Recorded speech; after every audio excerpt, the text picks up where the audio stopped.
We have traveled the country. We have circled it multiple times at this point. And unfortunately, some of you all do not know how to adhere to the law. Now, it is confusing, and even we have broken a couple as we've gone around. Don't admit anything. Today, I'd like to actually talk through to you some of the most common ones I've seen people break. So the first one I think I'd like to talk about is actually CDL, because there's actually a lot of confusion around, do I need a CDL? Do I need a non-commercial CDL? Like, what is the deal? I'm not a lawyer. I'm not your lawyer. I'm not versed in the entirety of all the different states that are going on. I do know for Texas, if you are over 22,000 gross weight, so that is all in, if your rig is even going to get close to that, you do need a non-commercial CDL. And that is, it doesn't matter if you're driving in another state, if you are licensed in Texas. And that's usually what the confusion is like, oh, if you're going to travel to California, don't worry about that. Typically, the reciprocity between states is going to protect you. But in general, please research your local laws. See what your CDL requirements are for your license. Now, luckily for our rig, maximum gross weight, I believe, is about 16,000 pounds in that. So we are perfectly good. I just have my normal license and we can travel around. But I've seen some of your rigs around.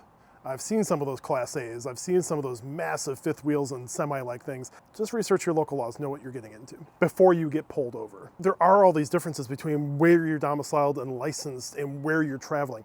And those laws do vary. So like I was saying, with your actual license, that's going to depend on where you're domiciled in general, so that you're going to follow the laws of whatever state that you're domiciled in.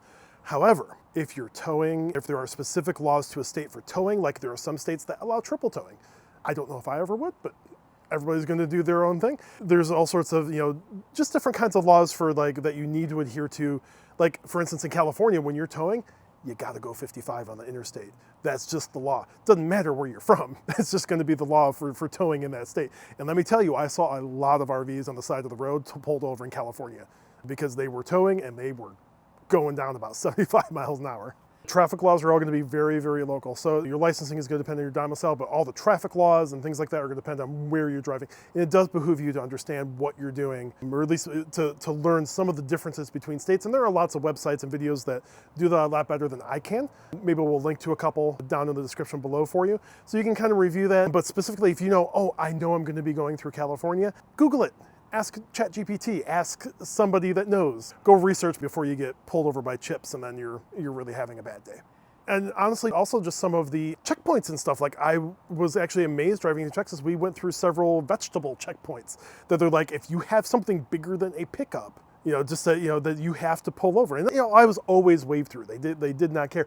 But if you don't stop, there's a cop stationed about 1,000 feet down the road that is going to make sure that you know that you were supposed to stop. This is actually a federal law. This is one that I think a lot of people break without really realizing. So most tunnels, you will have, if you are carrying propane on board, you are considered to be hazardous cargo, especially in a tunnel.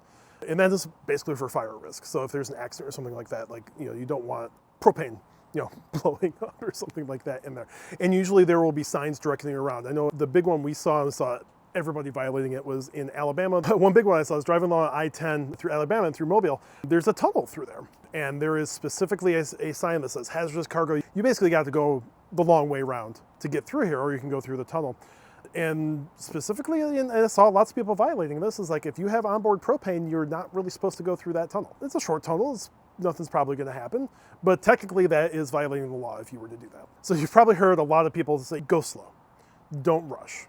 Unfortunately, I have seen a lot of people speeding, and I've seen a lot of people speeding with fifth wheels. I've seen a lot of people speeding with overloaded pull behinds. I've seen a lot of rushing to get somewhere. And I get it, you're on vacation. You want to maximize the time that you're relaxing, so you're stressing out trying to get to your relaxing time. And I get it, but especially we are different than cars. I've raced cars. I have been guilty of maybe getting a speeding ticket or two in my past in a car. I have never even gotten a second glance while driving this because I don't speed in it. It is a different kind of vehicle. It is heavy, it is big, and you cannot react like you can in a smaller car. I actually fully believe it is super dangerous, especially while towing. As you go faster and faster and faster, if you have any kind of trailer sway, if you have a blowout, you are in for a very bad day, and I have seen some serious accidents. Even while we've been traveling, I've seen some serious accidents that have taken out entire sides of Class C's. I've seen disintegrated trailers because it flipped while they had trailer sway and they were going just too fast.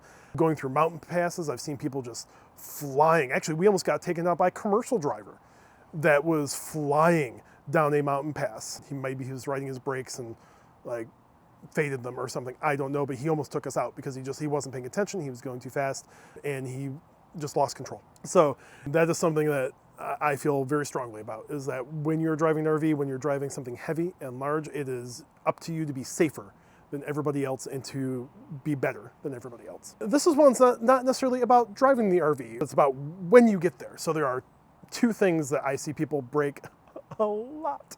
One is burn bans. So currently we're in the Pacific Northwest. There are lots of burn bans in effect in general. There are lots of fires and stuff around here. Anywhere it's dry, and actually anywhere, there could be a burn ban. Generally, campgrounds will announce these because they want you to have a good time. They know you're out there to camp. But if there is a burn ban, just don't. They have actually started to come after people that have violated burn bans and started forest fires.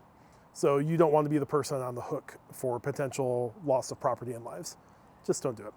The other one I've seen related to firewood is bringing in outside firewood, especially from other states. There are so many pests I know in the Northeast, like the lantern bugs and things like that. Just don't do it. Go buy the firewood when you get there. I get you want to save a couple bucks, but they're actually there for a reason. You can actually have an ecological disaster on your hands. That's why those are in effect. So border crossings. We haven't border crossed in CalSFR yet. We do eventually plan to go to Canada and Mexico with CalSFR. Those are trips that we just in the planning stages of, nothing quite serious yet.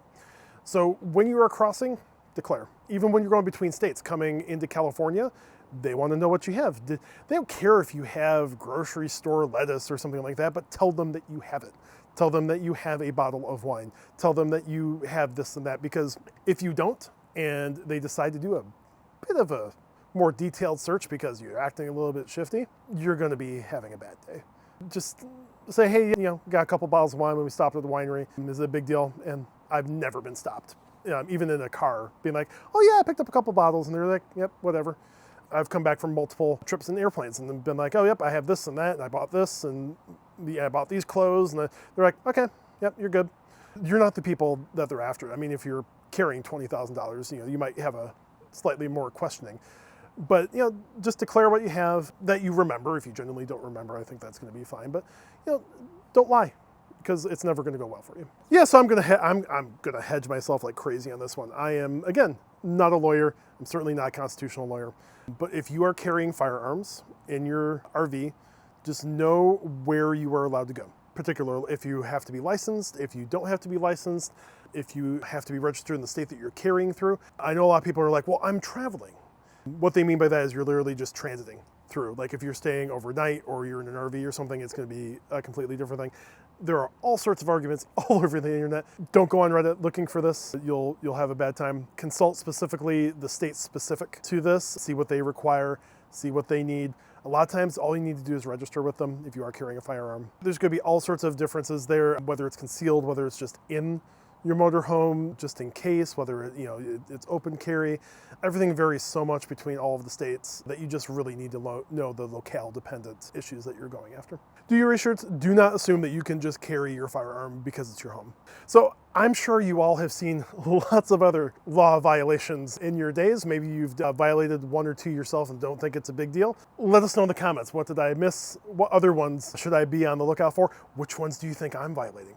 Who knows? But anyway, I hope you all have a great rest of your day, rest of your trip, and we'll talk to you again next week.